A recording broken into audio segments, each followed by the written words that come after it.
যদি কেউ বলে যে হিন্দু সমাজকে বিভাজিত করেছে কোন সিদ্ধান্ত, একটাই সিদ্ধান্ত, সেটা হলো অবতারবাদ। বহু অবতার একে অপরের বিরুদ্ধে মতভেদ তৈরি করে ফেলেছে। এক অবতারের শিষ্যগণ অন্য অবতারের কোনো প্রোগ্রামে যাবে না, ঐক্যবদ্ধ হবে না, বিচ্ছিন্ন হয়ে যাবে। এখানে কতগুলো অবতার রয়েছে পশ্চিমবঙ্গে?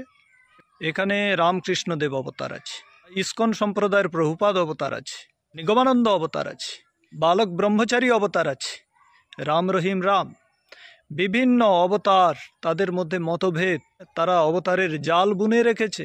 এক একটা ব্যবসায়ী, তাদের দোকান চলছে অবতার হয়ে, তাদের মতবাদগুলো এইভাবেই চলছে। যে মতবাদগুলো বেদের বিরোধী, সে মতবাদ মান্য নয়, মনে রাখবেন, তাহলে অবতারবাদের ঝট অবসান হয়ে যাবে। এ গুরুগণ আলাদাভাবে অবতার বানালো কেন? না, তার মান্যতাটা বেদের অনুকূল নয়।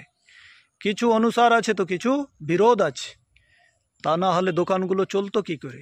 বন্ধুরা, এই জন্য দোকানগুলো আলাদা আলাদা তৈরি হচ্ছে এই অবতারবাদের দ্বারা। আর এর অবসান তখনই সম্ভব যখন আমরা অবতারবাদকে সমূলে ঘুচিয়ে দেব, মিটিয়ে দেব। আর তার জন্য দরকার বৈদিক সিদ্ধান্ত।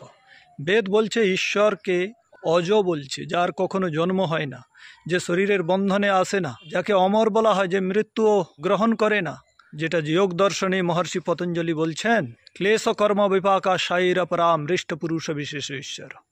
এমন একটি বিশেষ পুরুষ যাকে ঈশ্বর বলা হয়েছে, যিনি ক্লেশ কর্মবিপাক কর্মাশয় থেকে সম্পূর্ণরূপে আলাদা। আর যে জন্ম নিয়েছে তার ক্লেশ থাকবে, কর্মবিপাক কর্মাশয় অবশ্যই থাকবে।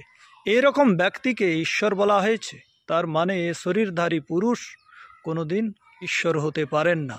বন্ধুরা, চোখ খুলুন, বেদের দিকে ফিরুন, অন্ধবিশ্বাসগুলো ঘুচে যাবে।